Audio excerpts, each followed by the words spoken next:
Welcome to CORE Cultivation. Here we explore different physical, lifestyle, and mindset moves to support your mental well-being. I'm Marcia, wellness coach and fitness instructor, here to offer practical info to support your wellness journey. Please note, the information and opinion shared here is not to be used as therapy or replacement for the professional guidance given by your physician or mental health care providers. You acknowledge you are responsible for your own physical, mental, and emotional well-being, and hereby release CORE Fitness from any and all liability. If you are having suicidal thoughts, please dial 988 or visit the nearest emergency room. Alrighty, y'all, let's talk.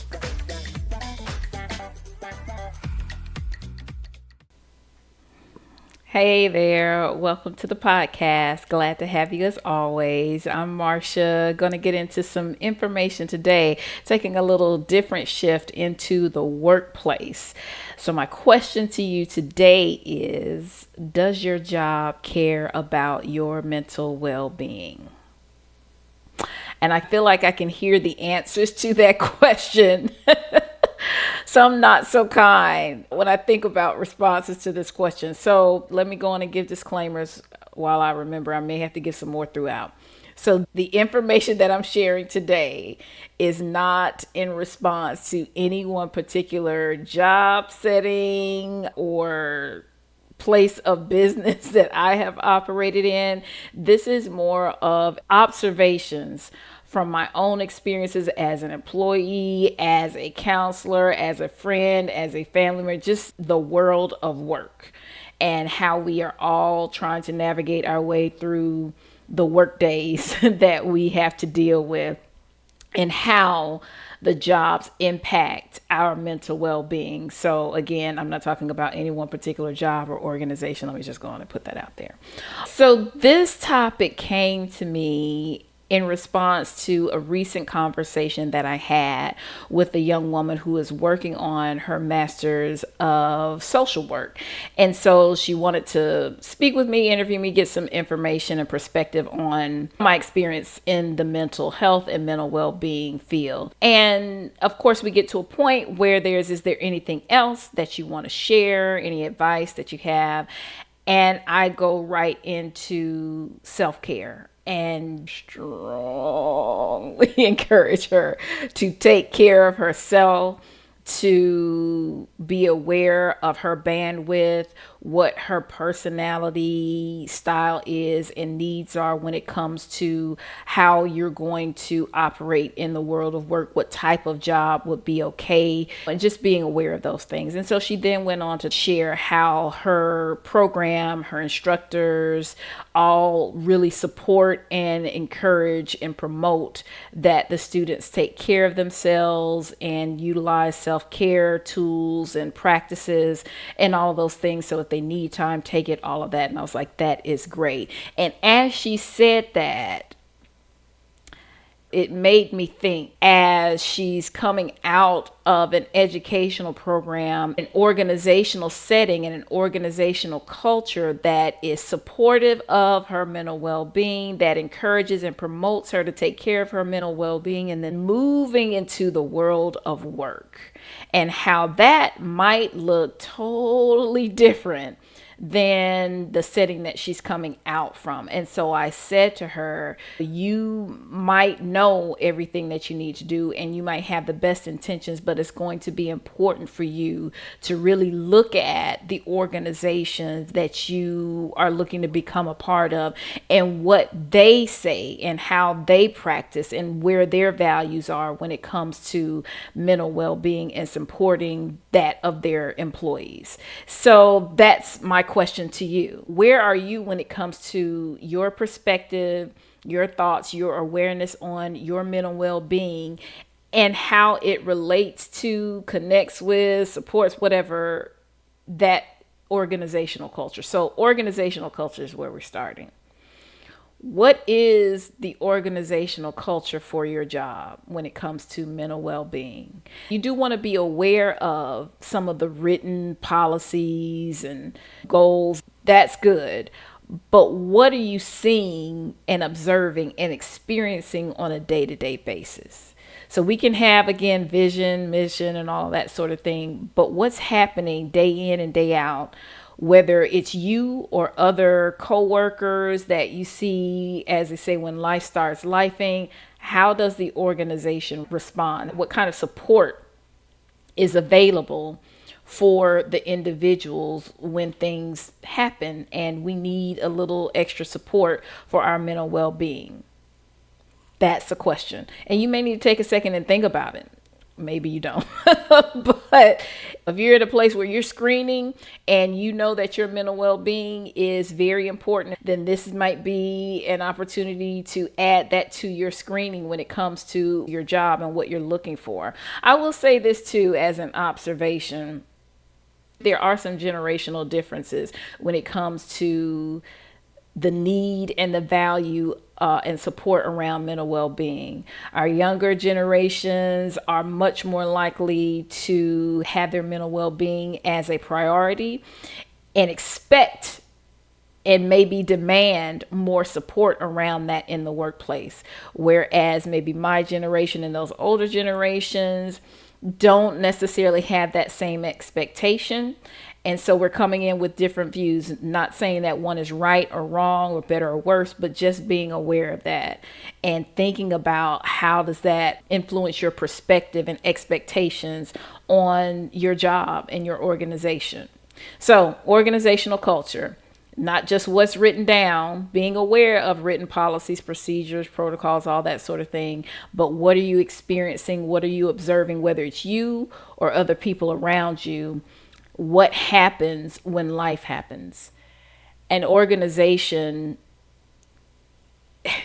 takes on a life of its own. It just does. And I'm sure you have probably said to yourself at some point, I could die tomorrow. They're going to find somebody else to plug and play into my role and they will keep going. That's the nature of an organization. And again, it's not a right or wrong thing. It just happens. It starts moving automatically on autopilot. It has to keep moving forward. It again just takes on a life of its own. And so recognizing that as it keeps moving, what is being established and promoted when it comes to that organizational culture. On the flip side, while you got the organization operating on autopilot, there are individuals sprinkled throughout that organization. So while I'm asking you on one hand, what are you seeing and experiencing from the organization?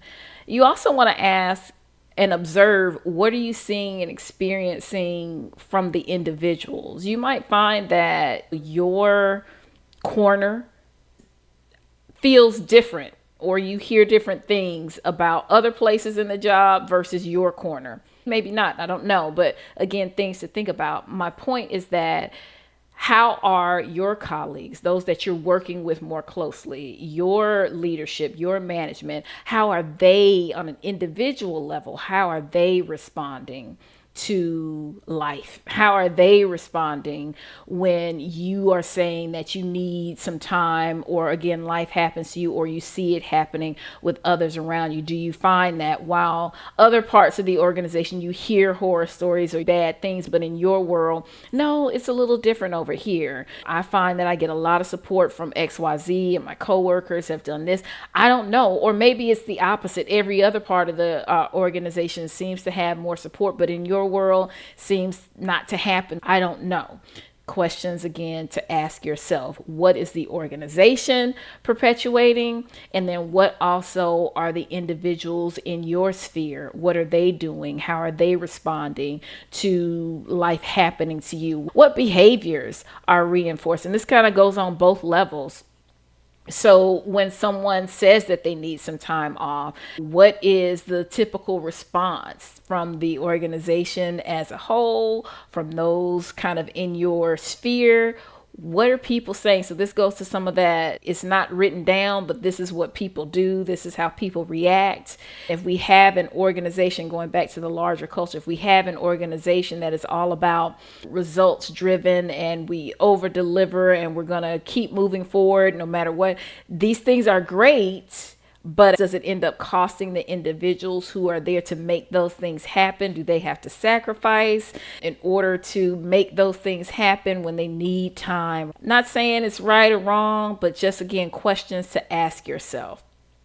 So then we get into different services that might be available to you. So many organizations have different types of wellness, well-being, support services to do just that, provide support to their employees. So whether it's an actual employee assistance program, whether it's called that EAP, whether it's wellness, this probably happened when you were going through your onboarding and your orientation and you were inundated with information and you probably stopped listening. But you probably have access to some different services, like maybe a reduced gym membership or access to fitness facilities or activities. Maybe there is an employee assistance program. Maybe there's a service where you can do some self-guided personal development, counseling tools. Maybe there is access to actual formal counseling services. But these are things that you want to see if it's available to you. And typically, if these services are not free, they are offered at a discounted rate. It's going to depend upon your organization and, what they have set up and all of that. But in my world, free and discounted, I'll take it. I'm just saying. But check it out. See what's there. Because, again, these things are here to support your overall well-being. And it may not seem like there's a direct correlation, but this is what I talk about all the time. Going to the gym or getting active is going to improve your mental well-being. And then having those other support resources can help maybe take some of the load off of you when it comes to dealing with all the different challenges life might be throwing your way. So the organization might have its culture, a way of doing, but are they actually offering services that you can take advantage of? Which then helps us shift to the next portion. So we've talked about the organization, the organizational culture, the individual behavior, what's being reinforced and what they're doing, what they're giving. But then we also have to shift inward and take a look at ourselves. What are you doing to support your mental well-being? Where are your priorities? Mindset shifts that I'm always challenging you to do. If you have an organization that provides all of these various services to support your mental well-being, are you taking advantage of it? Or are you suffering, struggling, trying to get by unnecessarily so because there's some resources free and available to you? If they have these things, what's stopping you from taking advantage of these services? Is it just maybe you weren't aware, maybe you forgot, or I know it, I'm not so motivated. But this is where you have to do a self-check and ask, if my mental well-being is a priority, and if I recognize that my mental well-being is not at the level that I would like it to be, am I taking steps proactively, intentionally to engage and utilize the services that are there to support me and help me improve? So are you taking advantage of the services? This other challenge is going to sound bad, but I gotta say it. You may need to check your ambition and motivation level. So this is where I will say this is where your blessing is your curse, your pro is your con. We all have these things, these characteristics, these things about ourselves, which are not bad. They work to our advantage. So if you're very ambitious, you're working towards goals, you're trying to level up, you're trying to achieve certain things, this is great. I encounter people say, I got plans, I got goals, I want to move up, I want to do this, I want to reach this level, I want to get that. Always moving forward with that mindset. Not a bad thing, but at what cost? What do you have to do in order to achieve that? What do you end up having to sacrifice when it comes to your mental well-being in order to achieve the next level up and that next thing that you're trying to accomplish? So if you're at an organization and you've taken the time to observe that this organization is always powering forward, wanting people who are flexible, can adapt to change, can juggle many things, multitask, all of these kind of buzzwords that we see in a job description or in a job interview. What is that going to mean if you're trying to level up and push forward and achieve at a higher level for your mental well-being, your ambitions, your goals in a particular organizational culture, in an organizational setting? How does that influence? How does that impact your mental well-being? Is it worth it? Can you handle it? I'm not here to tell you yes or no. So wait, yeah, let me go back to this disclaimer. You are responsible for your own choices and behaviors. Do not start quitting jobs or going onto your job and saying, this is not supportive of my mental well-being. You don't care. I didn't tell you to do any of that. I'm telling you to ask yourself, how important is your mental well-being? And how does that align with your goals and your ambitions? And how does that align with that of the organizational culture, habits, all of that sort of thing? Will you end up losing one for the sake of the other, sacrificing one for the sake of the other? And if so, maybe that's your choice. And is it worth it?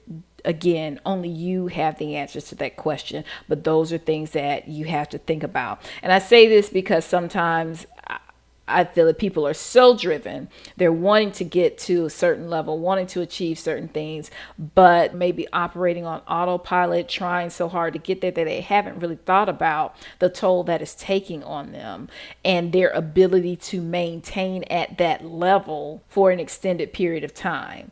Because not only are you trying to achieve it, there's always another level. I want to get to this. So now I've gotten that. Now I want to get to the next level. How's that going to impact you in the long term when it comes to your stress management, your self-care? You make your final choice, which then brings in this question, which also sounds bad. Do you need to care less on your job? You like it, I love it. Think about a time maybe on your job where you've been operating a certain way, been doing things the way it's been done for however long, and all of a sudden a new protocol, a new way of doing things comes down and has been implemented, and now you're supposed to do it that way. And of course, to you, it's inefficient, it doesn't make any sense, it doesn't work, but nobody asked you, right? Now, there are always things, regardless of your role, whether you're at the ground level or you're at the top level, there are going to be things out of your perspective that you just are not aware of because you're operating in your corner of the organization. But when you are on the receiving end of change, some new policy or whatever that's been implemented, and it's not working for you, and part of your frustration is, I'm trying to provide a service. I'm trying to do this job. I'm trying to execute on what I've been expected and asked to do. But this new protocol, this new way of doing things is getting in the way of my doing that. And that frustration is there. And so you're steady trying to do it the way that it was done, or trying to talk with those who implement, like, hey, this isn't effective. Hey, we might want to try this. Whether you're trying to be proactive in improving it, or you're like, no, we need to go back to the old way, you're fighting. Like, you're putting forth all this effort and energy trying to change the direction of this organization and the way that it's on autopilot moving forward. Do you need to care less? I know that sounds bad.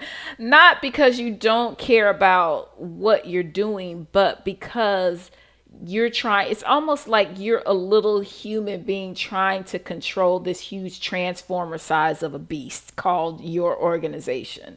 And sometimes you have to take a step back and recognize that, yeah, I'm not going to be able to change this. They are moving forward, or it is moving forward on its own volition. It's doing its own thing. And all of my effort and energy is only burning me out. It's taking away all of my extra bandwidth. It's causing me frustration because I'm trying to get them to go this way, but it's going in a different direction. I've seen this happen, and saddening for me as I think about it in my different roles over the years, where I will see people and have been there where you start at one place in an organization, maybe as a new employee, wanting to do well, wanting to perform, wanting to have a good record and just do well and produce whatever it is that you may be charged with producing. But things get in the way. The job gets in the way of you doing your job. You're trying to execute on what you've been asked to do, and all of these other things are getting in the way. And I've literally seen how people will have to make that adjustment that, you know what? You like it, I love it. I can't care as much as I used to, because if I continue to care as much as I used to, I'm going to burn myself out. If I keep caring as much as I do, I'm going to sacrifice my own mental well-being. If I keep caring at the level and with the passion that I'm currently at, my mental well-being is going to suffer. So again, do you need to care less? I know it sounds bad, but questions to consider. I guess the last thing I would want to offer you in this realm of the world of work, while you have the organization, you have the people around you, and you're there trying to do your thing, try to do what you can to let your light shine. So while there might be a culture that says one thing, and there might be behavior around you in your sphere that's promoting something else, as best as you can, without creating too much stress for yourself, still try to have the positive impact that you can on those around you, as well as the service that you're trying to offer. It can be challenging when you're feeling like the organization is working against you or does not support your mental well-being, but change and positive impact sometimes happens just from one-to-one interactions. So whatever resistance, whatever challenges you are experiencing around you in that job, in that role, and again, I do not minimize it, see what you can do to still have an impact in your space. Because most people that I know, even if the job is frustrating, they want to do a good job. They just want, you want to have a good work record. You want to have some evidence of how you have done your job, done it well, have had a positive impact on things in the organization. People generally want to do well and work hard. If that's still part of your motivation, despite whatever resistance might be around you, ask yourself, how can I still have that positive impact even in my little circle and in my little world? So that's all I have for you when it comes to whether or not your job cares about your mental well-being. So again, questions to ask yourself, always self-checks, always personal accountability. But hopefully something to think about and positively propel you forward. And since we are always talking about that personal accountability and self-check, time for core work. Have you done your core work? So my core work, again, this is about committing to your self-care, your well-being, owning it, taking ownership of your actions, because nobody else is going to do it like you got to do it. Taking time to rest and reflect, and then finally engaging the various resources around you. So I'm going to say within the last couple of weeks since we last spoke, my core work has been connecting with other Black women business owners who are just doing their thing, whether it is collaborating on a podcast or just connecting with other business owners as far as accountability and support, resources. It's been really helpful and just heartwarming, I guess you could say, for me to be able to connect with some of my colleagues. Shout out to all y'all. It's been good for my social and I will say occupational wellness goals. So thank you so much for that. And so my challenge to you, my invitation for you as you look at maybe what you're doing for your core work, keep your eyes and ears tuned for a new program that will be dropping soon. It is going to be a program all about strengthening your core. So keep your eyes out for that. The information will be dropping soon. If you want more information, click the link somewhere on the page and you can get more information on that upcoming program. So I appreciate you for taking the time to listen. I hope the information has been helpful, maybe a little challenging for you to think about and question yourself around some different things. All that said, please do take care of yourselves, stay safe and stay sane until we meet again. Take care. Bye.